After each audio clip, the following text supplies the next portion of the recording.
Okay, we're going to have a look at a game that I played on the website letsplaychess.com. I organized a few months ago a thematic tournament about the dragon variation of the Sicilian. So that means that all the games start in this position after g6. So this was the starting position of all the games of this tournament, and my idea was to get more experience and more examples of games in the with the dragon variation. Now this one I played with white, and it's I lost this game, and it showed me very well how dangerous it can be if you are not careful with white to playing this against this Sicilian dragon defense.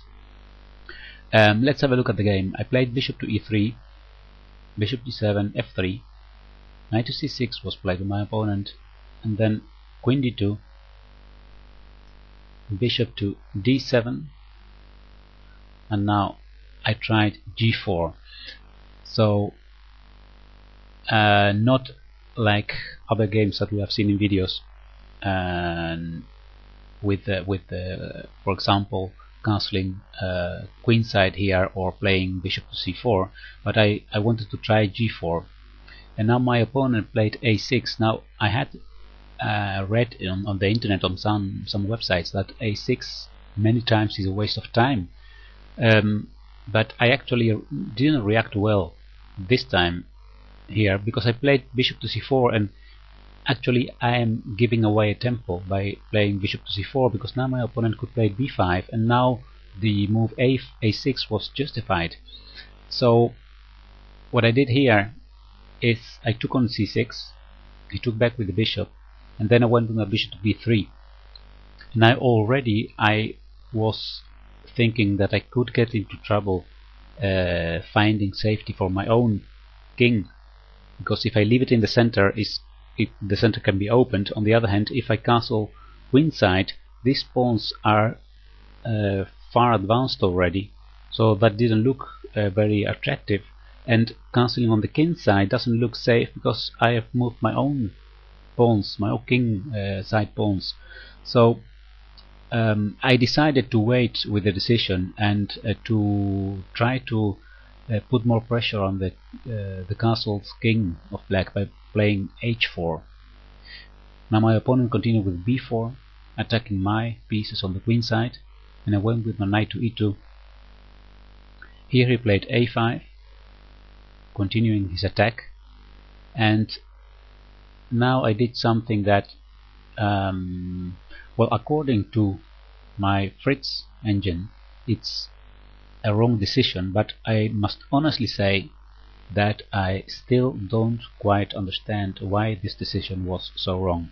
I played bishop to h6 with the idea of exchanging the dark square bishop of black and continuing my attack with h5 later. He took on h6, I took back with my queen. Now he played a4. My bishop went to c4, and he continued with queen to c7. Now I played my bishop to d3. Maybe this was a moment to continue with h5, but the thing is that I didn't like the idea of my bishop here being undefended, because this makes things like bishop take e4 possible. Now I am able to do a desperado move here on bishop takes f7, but after rook takes f7, the h pawn now is defended here, and if I take the bishop back on e4, then the knight can take on g4, and my queen is attacked. This is opened. The queen is attacking c2, so this kind of things didn't look very safe for me. So what I decided was, I'll go back to the game, instead of h5 to first play bishop to d3, and my opponent now tried to open the center with d5, which is something very logical because my king is in the center, so opening the center makes possible attacks here.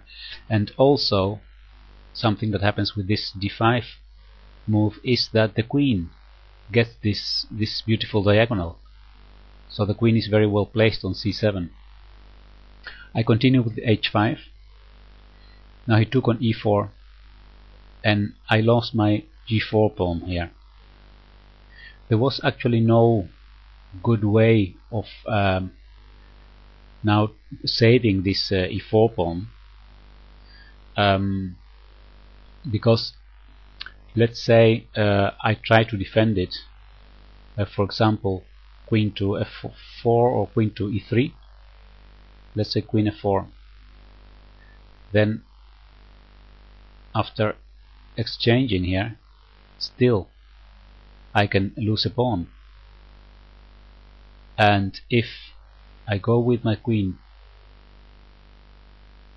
to e3, then still taking here gives me problems, because if I take with the f pawn, the g4 pawn will fall, and if I take with the bishop, then he first takes bishop, and then I have trouble after taking again. My g4 pawn falls. So this was actually already after d5. Go back to the position in the game. After he had played his last move d5, I was in serious trouble. Anyway, I decided, because of this, I decided to continue attacking with h5 and trying to bring his attention to the defense of his king. But he simply took on e4. I took back, and then he took on g4. Now I went with my queen to g5. Still, I had here some hope that I could do something after taking h takes g6. He played knight to e5, and I went with my queen to h6, threatening to take on g6. And he played now a very good defensive move, and that's e6, because now this queen is indirectly defending the whole 7th rank also. So if I now would take on g6, he simply takes back with the f pawn, and then everything is defended. The whole king side is defended, and he has this beautiful open f-file for his rook. So I'll go back after e6. I played knight to d4, and that was actually immediately losing, but I couldn't find anything else that would give me some hope. My idea behind knight to d4 was, of course, to take on c6 and then try to attack more on the king side, but I didn't get a chance to do this because he played knight to g4. Now I played queen g5, and now we see this black queen well positioned on this diagonal. He gives a check on g3. I went with my king to d2, and the final move is a very beautiful one, rook to a5. So my queen is attacked by his rook, and I actually cannot take this rook, because if I take it, then there is a mate in 2, queen e3 check, king d1, and then the knight on to f2 gives checkmate. So that means that after rook a5 there is no solution for me. If I go with my queen to another place, for example h4, then it gives the same check, and if I go back, then there is a check here, and I have to sacrifice my queen to save not to be mated, but the position is hopeless. So this was the game. It is well interesting in the sense that I had much difficulty in finding safety for my king. I left it in the middle of the board, but that was not a good thing, since at this point with d5 he opened the center and opened this beautiful diagonal for his queen. And another moment that's interesting is this one, when I played bishop to h6. Now I'm still trying to find out why this is so wrong, bishop h6, because it's so standard more or less that exchanging these two bishops is something that can be favorable for white to start an attack. But somehow in this position it was actually not good for me, and it was black the one who got all the initiative and attack, and my king was helpless. So alright, I'll continue playing games with this variation, with black as well as white, and try to get as much as experience and information about it as possible. Alright, I hope you enjoyed this video, and see you next time on YouTube. Bye bye.